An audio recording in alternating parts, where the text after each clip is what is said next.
Bonjour à tous. Alors, je me présente, Thomas Lelouarn de la société Raddown. Nous concevons et fabriquons des solutions dédiées à la lutte contre les nuisibles, des solutions non chimiques.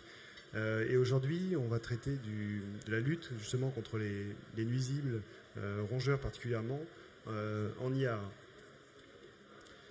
Alors, les enjeux liés aux rongeurs sont multiples.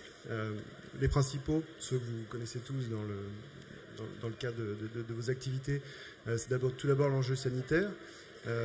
L'enjeu sanitaire et hygiène lié au simple fait d'avoir des nuisibles présents sur son site. L'enjeu financier lorsque l'on parle des dégradations, des pertes de produits qu'il peut y avoir, ou tout simplement des dégâts sur les installations générés par la présence de nuisibles. Dans tout ce que l'on met dans les enjeux structurels également, on retrouve en fin de compte les dégradations générées par les rongeurs sur une durée plus ou moins longue qui peuvent mettre en péril également le fonctionnement de certaines zones de votre site, technique ou non. Et puis enfin les enjeux sociétaux qui concernent tout simplement le personnel, les personnes travaillant sur place. Il peut y avoir des retraits en fin de compte d'activités, etc., liés aux problématiques de nuisibles et encore une fois aux problématiques sanitaires générées par celles-ci. Alors un bref rappel sur le cadre réglementaire et normatif. Alors vous le savez, en 2019, on considère donc que le non-permanent baiting agreement, la fin de l'abattage permanent est entrée en activité, c'est-à-dire que les autorisations de mise sur le marché de la plupart des produits qui étaient utilisés aujourd'hui pour de la lutte chimique permanente n'ont pas été renouvelées. Ce qui ne veut pas dire que le chimique a totalement disparu du paysage, mais ce qui veut dire par contre que vous ne pouvez plus traiter sur vos sites en permanence avec des appâts chimiques, ce qui a quand même modifié profondément la façon dont on doit aborder le protocole de protection aujourd'hui sur des sites comme les sites IA. Alors, l'évolution des référentiels qualité, j'ai indiqué ici, tout simplement dans le sens où aujourd'hui, on remarque que dans un certain nombre de ces référentiels, des solutions de monitoring, par exemple de détection de l'activité des nuisibles ou des solutions de répulsion acoustique non chimique sont entrées dans ces référentiels et sont stipulées aujourd'hui très clairement comme des méthodes de lutte, notamment dans les zones rouges dans lesquelles on ne doit pas, proches en fin de compte des aliments dans lesquels on ne doit pas mettre en place d'appâts chimiques. Tout cela sur un fond de transition écologique, bien sûr.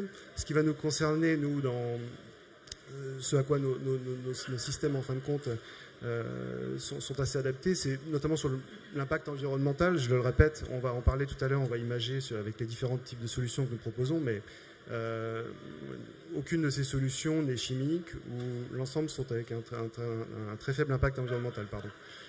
Perte accélérée de la biodiversité, c'est aussi un des items de la transition écologique sur lesquels on agit également et vous agissez en déployant ce type de solution. Alors, notre approche part de toute façon d'un diagnostic, d'un constat qui est généré par des systèmes qui vont faire un monitoring de l'activité des nuisibles sur votre site. Il faut avoir une photographie extrêmement précise au jour 1 avant le déploiement du protocole, en fin de compte, des zones qui sont impactées, de celles qui le sont moins, de façon à pouvoir adapter le protocole et déployer les solutions qui conviennent, que l'on parle d'une zone de stockage, une zone de passage, un quai de chargement, déchargement ou autre. On va y revenir tout à l'heure. Derrière, ça nous permet donc de mettre en place la stratégie de lutte et donc, comme je le disais, de cibler précisément quel type de système pour quel type de zone. On déploie le protocole, c'est-à-dire qu'on met en place les systèmes. On analyse les résultats, c'est-à-dire que les systèmes de monitoring et détection dont je parlais tout à l'heure vont nous servir pour cela tout au long du process. On va collecter les données et derrière, c'est ce qui va nous permettre de mettre en place des actions correctives qui peuvent être notamment le déplacement de systèmes si nécessaire ou l'équipement de nouvelles zones qui n'étaient pas stipulées, enfin repérées comme zones chaudes au préalable et qui l'ont été avec l'aide de la donnée. Rapidement, ici, un petit éclaté des différents types de solutions dont on va parler après dans le cadre de la définition du protocole. Alors, ce qu'on appelle les systèmes, ce qu'on appelait historiquement les systèmes alternatifs de lutte contre les nuisibles, vous l'avez compris, sont beaucoup moins alternatifs aujourd'hui parce qu'ils sont déployés massivement sur ces sites-là. Émetteurs ultrasons, émetteurs sismiques, c'est tout ce qu'on appelle répulsion acoustique. pièges multicapture, connectés ou non, parce qu'il faut de toute façon, même si on ne fait pas de chimique, à un moment ou à un autre, capter les nuisibles, les tuer. C'est dans ce type de système. Les détecteurs, les solutions de monitoring vont nous permettre donc de collecter la donnée tout au long de ce processus. Et puis, notamment pour la partie obturation, colmatage, proofing, lorsque c'est possible de faire de l'étanchéité sur vos sites, on a également une gamme qui est composée de mastic à base naturelle pour permettre d'empêcher l'accès à ces zones-là aux nuisibles. Alors, rapidement, le constat en IA, bon, les matières premières, bien sûr, vous le savez, sont attaquées, mais ça, c'est pas forcément que en IA. Dès qu'on a des matières actives, enfin des denrées stockées, tout simplement, les stocks de produits donc sont endommagés. Il y a des dégradations matérielles liées. Donc, c'est le fameux risque technique dont je parlais tout à l'heure. Donc, c'est une augmentation quelque part des pertes sèches dans la gestion de ces sites, des coûts de maintenance également. Les conditions de travail se dégradent forcément. Et les biocides sont quand même assez inefficaces sur la durée. Le sont d'autant plus aujourd'hui que la plupart que le premier stade de la lutte passe forcément par le déploiement de produits non chimiques dans un premier temps. Et la phase chimique, si elle a lieu, ne doit pas excéder 30 jours. C'est la fameuse réglementation sur la fin de l'abattage permanent. Donc, la façon dont on aborde les choses, c'est que dans un premier temps, il va être nécessaire, lorsqu'on prend un site comme celui-là, d'auditer, de diagnostiquer, donc d'avoir une photographie précise de l'infestation sur ce site. Ça se traduit par le déploiement, en fin de compte, de capteurs, des capteurs qui vont nous donner l'information. Ils vont être positionnés dans des lieux de passage, ils vont être positionnés à peu près dans toutes les zones, dans des postes d'appâtage, mais dans lesquels on n'aura pas d'appât. En fin de compte, juste ce capteur et un appât inerte, de façon à nous comptabiliser le nombre de nuisibles qui peuvent passer dans ces zones.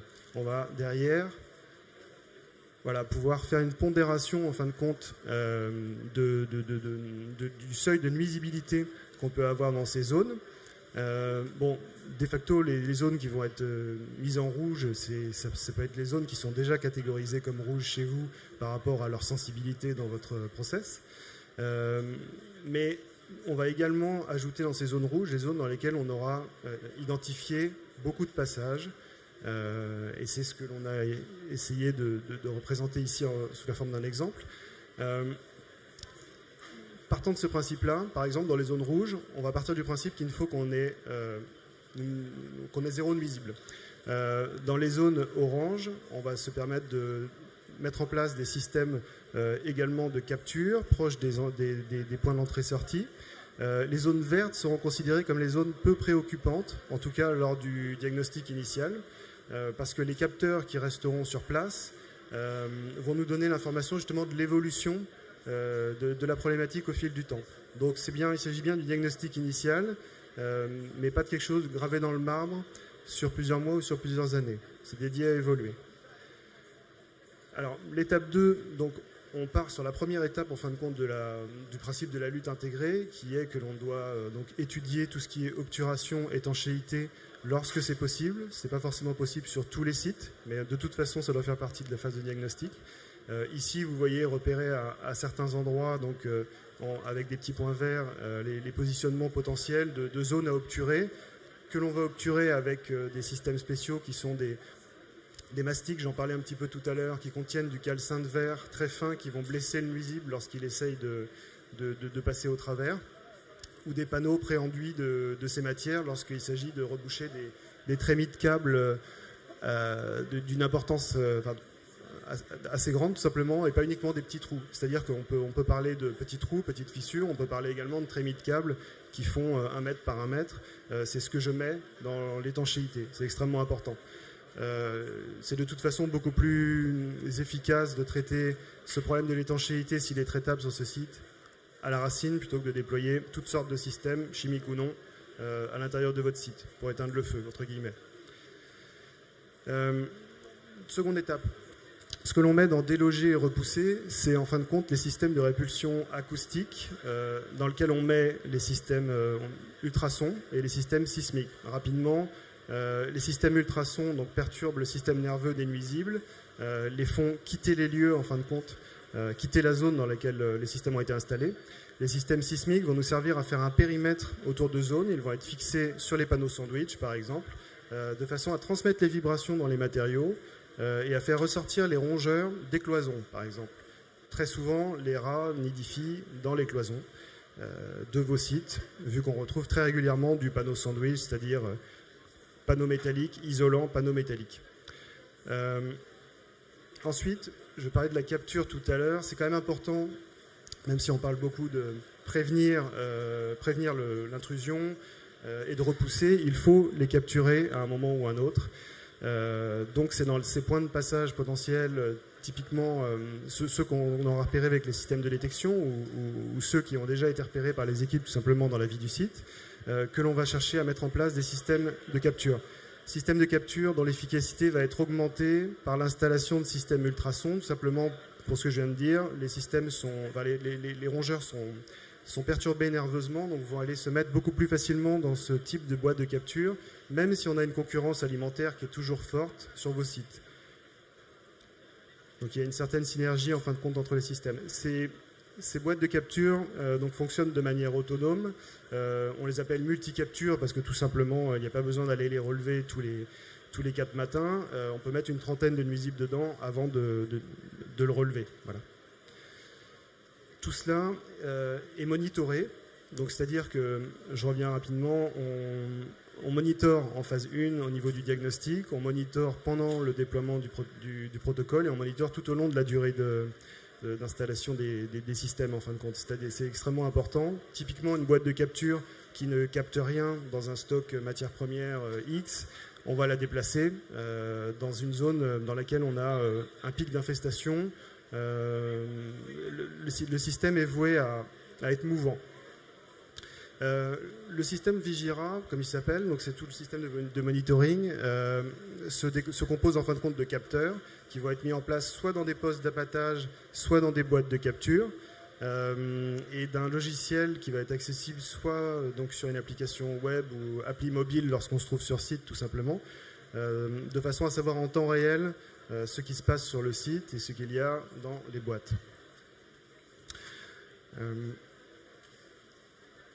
Donc, ici, un bref récap de tout cela. Donc, protection performante des zones et des produits, c'est-à-dire que là, on est dans un système où on parle d'une lutte durable, avec des systèmes qui vont pouvoir rester à poste sur site en permanence. Et pour la plupart de ces systèmes, ils ne nécessiteront pas une relève ou une prestation particulière, hormis les boîtes de capture. La population de rongeurs est maîtrisée et surtout elle est documentée, c'est-à-dire qu'encore une fois on peut tirer les actions correctives en lien avec les données qui nous seront remontées.